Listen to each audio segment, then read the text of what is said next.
दोस्तों ODI world cup के 29वें मुकाबले में इंग्लैंड के खिलाफ खेलते हुए टीम इंडिया के बल्लेबाजों के बाद गेंदबाजों का आया तूफान। जहां दोस्तों टीम इंडिया के हिटमैन रोहित शर्मा ने मिस्टर 360 डिग्री सूर्या के साथ मिलकर आतिशी बल्लेबाजी करते हुए चौके छक्कों की झड़ी के साथ इंग्लैंड के गेंदबाजों का जम के काटा चालान। तो वह दोस्तों लक्ष्य का बचाव करते हुए टीम इंडिया के पेस अटैकर तेज गेंदबाज मोहम्मद शमी और जसप्रीत बुमराह की घातक कातिलाना गेंदबाजी के सामने इंग्लैंड के बल्लेबाजों ने टेके घुटने और एक के बाद एक सस्ते में अपना विकेट गंवाते हुए सरेंडर करते हुए टीम इंडिया के गेंदबाजों के सामने पूरी तरह से इंग्लैंड की टीम हो गई ढेर। इंग्लैंड पर आई कयामत और टीम इंडिया ने पहले बल्लेबाजी और फिर गेंदबाजी से दिखा दी उन्हें उनकी असली औकात। नमस्कार दोस्तों, स्वागत है आपके अपने पसंदीदा क्रिकेट चैनल क्रिक अबोबो में। दोस्तों इस वीडियो में हम आपको हाल ही में भारत और इंग्लैंड के बीच खेले गए रोमांचक ब्लॉकबस्टर मुकाबले की पूरी हाईलाइट आपको बताने वाले हैं। लेकिन दोस्तों वीडियो में आगे बढ़ने से पहले आप सभी को क्या लगता है कि इस बार वनडे वर्ल्ड कप 2023 में कौन सी टीम चैंपियन बन पाएगी? अपनी कीमती राय कमेंट में जरूर बताएं। वीडियो पसंद आए तो इसे लाइक करिए और चैनल को सब्सक्राइब कर अपना प्यारा सा सपोर्ट जरूर दिखाएं। तो दोस्तों एक बार फिर से क्रिकेट इतिहास की दो दिग्गज टीमें भारत और इंग्लैंड की टीमें श्री अटल बिहारी वाजपेयी एकाना क्रिकेट स्टेडियम लखनऊ में वर्ल्ड कप के 29वें महामुकाबले में एक दूसरे के आमने सामने खड़ी थी। जहां दोस्तों इंग्लैंड की टीम ने टॉस जीतकर पहले गेंदबाजी करने का फैसला किया था और दोस्तों टीम इंडिया को पहले बल्लेबाजी करने का न्योता दिया था। दोस्तों इसके बाद टीम इंडिया की तरफ से ओपनिंग करने के लिए शुभमन गिल और कप्तान रोहित शर्मा की एंट्री होती है, जिनके कंधों पर टीम इंडिया को ठोस शुरुआत देने की जिम्मेदारी होती है। तो वह दोस्तों इंग्लैंड की ओर से पहले ओवर की गेंदबाजी करने के लिए तेज गेंदबाज क्रिस ओक्स आते हैं, जहां उनका सामना होता है रोहित शर्मा से और पहले ही ओवर में घातक गेंदबाजी करते हुए रोहित शर्मा को 6 की 6 गेंदें एक सटीक लाइन लेंथ के तहत पटकते हुए बिल्कुल भी हाथ खोलने का मौका नहीं देते हैं और पहला ओवर मैडन जाता है। लेकिन दोस्तों इसके बाद दूसरे ओवर की गेंदबाजी करने के लिए विली की एंट्री होती है, जहां उनके सामने बल्लेबाजी करते हुए दिखाई देते हैं शुभमन गिल और इसी ओवर की अंतिम 2 गेंदों पर शुभमन गिल के बल्ले से बैक टू बैक 2 बाउंड्री लगा दी जाती है। लेकिन दोस्तों इसके बाद दोनों बल्लेबाज इसी अंदाज में बल्लेबाजी करते हुए काफी संभल कर खेलते हुए दिखाई देते हैं और कछुए की चाल के साथ टीम इंडिया के स्कोर को आगे बढ़ाने का काम करते हैं। लेकिन दोस्तों चौथे ओवर में क्रिस ओक्स का कोहराम देखने को मिलता है और आते ही टीम इंडिया को इसी ओवर की अंतिम गेंद पर 26 रनों के स्कोर पर शुभमन गिल के रूप में पहला बड़ा झटका दे देते हैं। दोस्तों आपको बता दें कि क्रिस ओक्स के द्वारा एकदम जड़ में गेंदबाजी की जाती है और शुभमन गिल को 9 रनों के निजी स्कोर पर चारों खाने चीत करते हुए क्लीन बोल्ड कर देते हैं। दोस्तों इसके बाद नए बल्लेबाज के रूप में विराट कोहली की एंट्री होती है। लेकिन दोस्तों आते ही विराट कोहली भी कुछ खास कमाल नहीं कर पाते हैं और विली के द्वारा उन्हें 0 रन पर ही स्टोक्स के हाथों कैच आउट करवा देते हैं और इस प्रकार से दोस्तों विराट कोहली बिना खाता खोले ही पवेलियन की ओर लौट जाते हैं। और इस प्रकार से दोस्तों 7वें ओवर की 5वीं गेंद पर 27 के स्कोर पर टीम इंडिया को विराट कोहली के रूप में दूसरा झटका लग जाता है। लेकिन दोस्तों इसके बाद श्रेयस अय्यर की एंट्री होती है। लेकिन दोस्तों एक बार फिर से अय्यर पटकी हुई गेंद पर पुल शॉट खेलने के चक्कर में 4 रनों के निजी स्कोर पर क्रिस ओक्स की गेंद पर मार को उठ के हाथों बाउंड्री के पास लपक लिए जाते हैं और इस प्रकार से दोस्तों 40 रनों के स्कोर पर ही टीम इंडिया अपने 3 बहुमूल्य विकेट गंवा देती है। लेकिन दोस्तों इसके बाद कप्तान रोहित का साथ देने के लिए टीम इंडिया के सलामी विकेट कीपर बल्लेबाज केएल राहुल मैदान पर मौजूद हो जाते हैं, जहां पर दोस्तों रोहित शर्मा के साथ मिलकर दोनों बल्लेबाज आगे का मोर्चा संभालते हुए काफी संभल कर खेलते हुए दिखाई देते हैं और कमजोर गेंदों पर करारा प्रहार करते हुए गेंद को सीधा दर्शक दीर्घा के बाहर पहुंचाने का काम करते हैं और देखते देखते दोनों बल्लेबाज सिंगल डबल के साथ टीम इंडिया के स्कोर को आगे बढ़ाने का काम करते हैं। और इस प्रकार से दोस्तों सबसे पहले रोहित शर्मा 66 गेंदों में अपनी 50 पूरी करते हैं और 50 लगाने के बाद तो रोहित शर्मा का विकराल रूप देखने को मिलता है और 5वें गेंद में बल्लेबाजी करते हुए अपने हाथ खोलना शुरू कर देते हैं। जहां दोस्तों इंग्लैंड के तेज गेंदबाजों के साथ साथ स्पिन गेंदबाजों पर जम के बरसते हुए दिखाई देते हैं और हर ओवरों में चौके छक्कों की झड़ी के साथ उनकी लाइन लेंथ बिगाड़ने का काम करते हैं और तेजी से रन बनाते हुए अपने सतह की ओर बढ़ने की कोशिश करते हैं। तो दोस्तों दूसरे छोर से केएल राहुल भी अपनी अंदाज में बल्लेबाजी करते हुए मौके का फायदा उठाते हुए रोहित शर्मा के साथ कंधे से कंधा मिलाकर चलते हुए दिखाई देते हैं। लेकिन दोस्तों इसके बाद इस पनपती हुई साझेदारी के ताबूत में कील ठोकने के लिए 31वें ओवर में एक बार फिर से इंग्लैंड के तेज गेंदबाज विली की एंट्री होती है और आते ही टीम इंडिया की बड़ी मछली का शिकार कर जाते हैं। दोस्तों आपको बता दें कि 31वें ओवर की दूसरी गेंद पर 131 के स्कोर पर टीम इंडिया को चौथा झटका केएल राहुल के रूप में लग जाता है, जहां पर दोस्तों केएल राहुल बड़ा शॉट खेलने के चक्कर में विली की गेंद पर बेस्टो के हाथों कैच आउट हो जाते हैं, जहां उनकी 58 गेंदों में 39 रनों की पारी का अंत हो जाता है, जहां उनके बल्ले से 3 चौके देखने को मिलते हैं। लेकिन दोस्तों एक छोर से रोहित शर्मा अभी भी अंगद की तरह डटे हुए रहते हैं और अब उनका साथ देने के लिए मिस्टर 360 डिग्री के नाम से मशहूर अपने सूर्या भाऊ मौजूद हो जाते हैं, जहां पर दोस्तों रोहित शर्मा अपने स्टाइल में बल्लेबाजी करते हुए इंग्लैंड के गेंदबाजों का जम के चालान काटते हुए दिखाई देते हैं और तेजी से रन बनाते हुए अपने शतक की ओर बढ़ने लगते हैं। लेकिन दोस्तों इसी बीच टीम इंडिया को 164 के स्कोर पर रोहित शर्मा के रूप में 5वां बड़ा झटका 37वें ओवर की 5वीं गेंद पर लग जाता है, जहां पर दोस्तों स्पिन गेंदबाज आदिल रशीद अपनी फिरकी के माया जाल में फंसाते हुए रोहित शर्मा को 101 गेंदों में 87 रनों के निजी स्कोर पर लिविंगस्टन के हाथों कैच आउट करवा देते हैं और जहां उनकी की इस पारी में 10 चौके तो वही 3 गगनचुंबी छक्के लगाए जाते हैं। दोस्तों इसके बाद नए बल्लेबाज जडेजा आते हैं, लेकिन फिर से आदिल रशीद जडेजा को 8 रनों के निजी स्कोर पर एलबीडब्ल्यू आउट करते हुए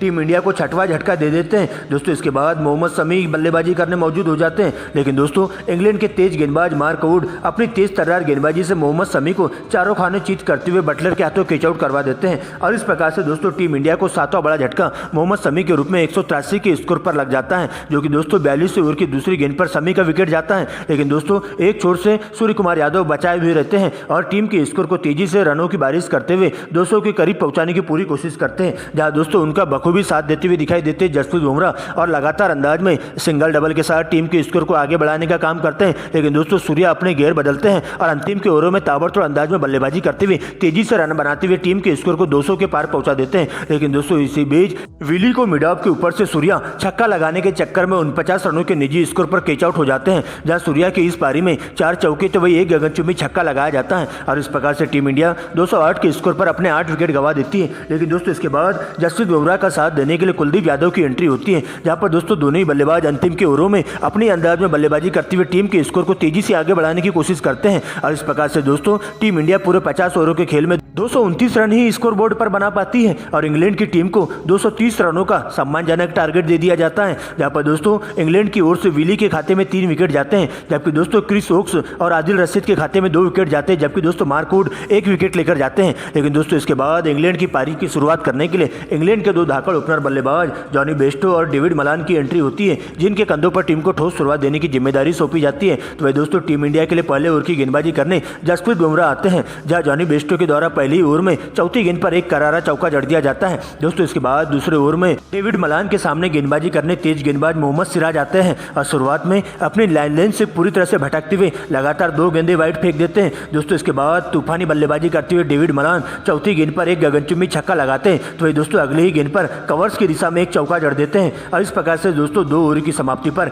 इंग्लैंड टीम का स्कोर बिना विकेट गंवाए 17 रनों तक पहुंच जाता है। दोस्तों यहां से दोनों ही बल्लेबाज फूक फूक कर बल्लेबाजी करना चालू कर देते हैं और मौके का फायदा उठाते हुए अच्छी गेंदों को छोड़ते हुए खराब गेंदों पर ही बड़ा शॉट मारना चालू कर देते हैं और इन सिंगल डबल के साथ ही टीम के स्कोर को लगातार अंदाज में चलाते हुए चलते हैं, जहां पर दोनों ही बल्लेबाजों के द्वारा काफी संभल कर बल्लेबाजी देखने को मिलती है और अपने स्टाइल में सिंगल डबल के साथ टीम के स्कोर को 4 ओवरों की समाप्ति में इंग्लैंड की टीम बिना विकेट गंवाए 24 रनों तक पहुंचा देती है। लेकिन दोस्तों इसके बाद कप्तान रोहित शर्मा 5वें ओवर में एक बार फिर से जसप्रीत बुमराह के हाथों में गेंदबाजी थमा देते हैं, जहां पर दोस्तों बुमराह के द्वारा आते ही एक ही ओवर में 2 झटके इंग्लैंड की टीम को दे देते हैं, क्योंकि दोस्तों जसप्रीत बुमराह आते ही 5वें ओवर में घातक गेंदबाजी करते हुए इंग्लैंड के बल्लेबाजों पर पूरी तरह से कहर बनकर टूट पड़ते हैं। यहाँ पर दोस्तों सबसे पहले 5वें ओवर की 5वीं गेंद पर 30 रनों के स्कोर पर इंग्लैंड की टीम को पहला बड़ा झटका डेविड मलान के रूप में लग जाता है, जहां दोस्तों एकदम जड़ में गेंदबाजी करते हुए जसप्रीत बुमराह के द्वारा डेविड मलान को 16 रनों के निजी स्कोर पर चारों खाने चीत करते हुए क्लीन बोल्ड कर देते हैं और इस प्रकार से इंग्लैंड की टीम को पहला झटका डेविड मलान के रूप में लगता है। लेकिन दोस्तों इसके बाद नए बल्लेबाज के रूप में जो रूट की एंट्री होती है, जहां पर दोस्तों एक बार फिर से बुमराह जो रूट को बिल्कुल भी संभलने का मौका नहीं देते हैं और अगली ही गेंद पर उन्हें चारों खाने चीत करते हुए सीधा एलबीडब्ल्यू आउट कर देते हैं,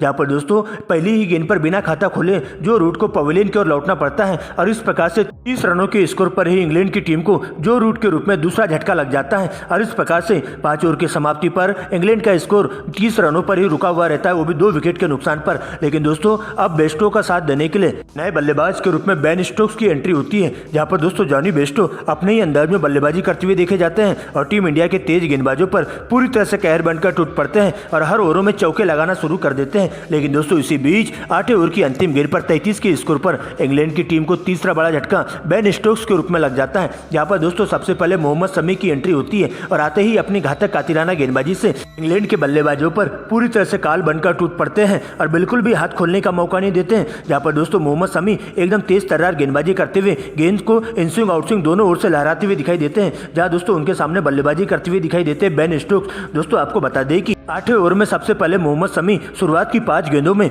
बेन स्टोक्स को बिल्कुल भी हाथ खोलने का मौका नहीं देते हैं और एक सटीक लाइन लेंथ के तहत गेंदबाजी करते हुए गेंद को इनस्विंग आउटस्विंग करवाते हुए दिखाई देते हैं। लेकिन दोस्तों इसके बाद इसी ओवर की अंतिम गेंद पर एक तेज गति से फेंकी गई गेंद टप्पा पड़ने के बाद तेजी से अंदर की तरफ आती है और बेन स्टोक्स को चारों खाने चीत करते हुए क्लीन बोल्ड कर देती है। इससे पहले कि बेन स्टोक्स समझ पाते उन्हें बिना खाता खोले ही डगआउट की ओर लौटना पड़ता है और 10 गेंदों में बिना खाता खोले ही बेन स्टोक्स शमी का शिकार हो जाते हैं और इस प्रकार से दोस्तों 33 के के स्कोर पर इंग्लैंड की टीम को तीसरा बड़ा झटका लग जाता है। दोस्तों इसके बाद दूसरे ओर से जॉनी बेस्टो का साथ देने के लिए बटलर की एंट्री होती है, जहां पर कुछ देर तो दोनों बल्लेबाज फूक फूक कर कदम बढ़ाते हुए सिंगल डबल के साथ पारी को आगे बढ़ाने का काम करते हैं। लेकिन दोस्तों 10 ओवर की पहली गेंद पर एक बार फिर से मोहम्मद शमी का कोराम देखने को मिलता है और 39 के स्कोर पर इंग्लैंड की टीम को चौथा बड़ा झटका जॉनी बेस्टो के रूप में लग जाता है। दोस्तों आपको बता दें कि एक बार फिर से जॉनी बेस्टो 14 रन बनाकर मोहम्मद शमी की गेंद पर चारों खाने चीत करते हुए क्लीन बोल्ड हो जाते हैं और इस प्रकार से दोस्तों इंग्लैंड के बल्लेबाज लगातार अंतराल में अपने विकेट गंवाते हुए टीम इंडिया के गेंदबाजों के सामने सरेंडर करते हुए दिखाई देते हैं। वहीं दोस्तों इसके बाद चाइनामैन कुलदीप यादव अपनी फिरकी के माया जाल में 16 ओवर में बटलर को फंसाते हैं, जहां पर दोस्तों 52 के स्कोर पर इंग्लैंड की टीम को पांचवा बड़ा झटका बटलर के रूप में लगता है, जहां कुलदीप यादव बेहतरीन डिलीवरी पटककर बटलर को 10 रनों के निजी स्कोर पर क्लीन बोल्ड कर देते हैं। तो दोस्तों इसके बाद मोइन अली भी 15 रनों के निजी स्कोर पर मोहम्मद शमी की गेंद पर राहुल के हाथों कैच आउट हो जाते हैं और इस प्रकार से दोस्तों इंग्लैंड की टीम 6 विकेट गंवा देती है। लेकिन दोस्तों इसके बाद क्रिस ओक्स और लिविंगस्टन के द्वारा अंतिम के ओवरों में तूफानी अंदाज में बल्लेबाजी की जाती है और टीम को संभालने की कोशिश करते हैं। लेकिन इससे पहले ही 7वां बड़ा झटका जडेजा उनको स्टंपिंग के द्वारा क्रिस ओक्स के रूप में दे देते हैं, जहां दोस्तों राहुल के द्वारा चीते की रफ्तार से तेज गति से क्रिस ओक्स को 10 रनों के निजी स्कोर पर स्टंपिंग कर ली जाती है। तो दोस्तों लिविंगस्टन भी 40 गेंदों में 27 रन बनाकर कुलदीप यादव की गेंद पर एलबीडब्ल्यू आउट होकर 8वां विकेट गिर जाता है इंग्लैंड की टीम का और 29.2 ओवरों में 98 रनों के स्कोर पर ही इंग्लैंड की टीम अपने 8 बहुमूल्य विकेट गंवा देती है और इसके बाद तो इंग्लैंड के सभी बल्लेबाज आते ही अपने विकेट गंवाते हुए चले जाते हैं और टीम इंडिया के गेंदबाजों के सामने पूरी तरह से घुटने टेकते हुए सरेंडर करते हुए दिखाई देते हैं। जहां पर दोस्तों इसके बाद आदिल रशीद के रूप में इंग्लैंड की टीम को मोहम्मद शमी 9वां झटका दे देते हैं। तो भाई दोस्तों अंतिम विकेट के रूप में जसप्रीत बुमराह मार्क वुड को बिना खाता खोले ही क्लीन बोल्ड कर देते हैं और इस प्रकार से इंग्लैंड की टीम 34.5 ओवरों में 129 रनों पर ही ऑल आउट हो जाती है। जहां पर दोस्तों टीम इंडिया इस रोमांचक मुकाबले को 100 रनों से जीत हासिल कर लेती है। जहां दोस्तों टीम इंडिया के तेज गेंदबाज मोहम्मद शमी के खाते में 4 विकेट तो वही जसप्रीत बुमराह के खाते में 3 विकेट जाते हैं, जबकि दोस्तों चाइनामैन कुलदीप यादव 2 विकेट लेकर जाते हैं। तो वही दोस्तों सर जडेजा के खाते में 1 विकेट जाते हैं और इस प्रकार से टीम इंडिया इतिहास रचते हुए इंग्लैंड के जबड़े से जीत को छीनकर क्रिकेट इतिहास की सबसे शर्मनाक हार दे देती है और 100 रनों से जीत हासिल कर लेती है।